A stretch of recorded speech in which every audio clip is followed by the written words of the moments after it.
नमस्कार बंधुगण। आम विभिन्न कथा को आलोचना करिथाउ विभिन्न माध्यम रे जे जो आज गोटे कथा मन को आसुची गच्छर कथा को नहीं।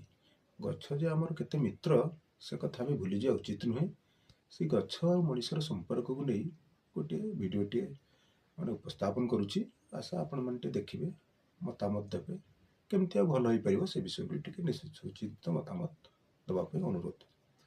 गच्छ मनुष्य गच्छ आमर मित्र आमर उभयंकर जीवन अच्छी। आम गच्छ को एमती पाली पोषी माने बड़ करी पानी दे था माटी दे जत्न बड़ करी से गच्छ बड़ हेले आमको भी से बाप भली स्नेह दे थाए, आदर दे थाए, छाई दे थाए, फल दे थाए और सर्वोपरि आमको अम्लजान गैस दे आम जीवन बचाई थाए। हेले आज कौन पे केजाणी गच्छ मनुष्य भितर लड़ई चलती से लड़ईटा एक तरफा माने गच्छ तो आम सहित लड़ई करूनी आमे किंतु ताकू शत्रु भावी आमे तापर अत्याचार करि चलचे।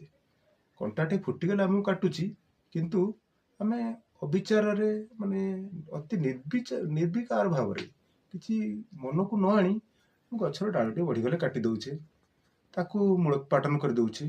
शह शह वर्षर गछ को माटी निमिषक मिसई दउचे किंतु थरे चिंता कले से शह शह वर्षर गछ एते शीघ्र कौन हो पारिबो।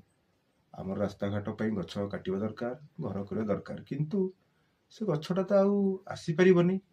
कथा उठुची प्रति बदल हिसाब दउचे जे गोटाए बदल रे 10टा लगाउचे किंतु सतरे कहले आमे कोन गोटे बदल 10टा शत गछ लगाउ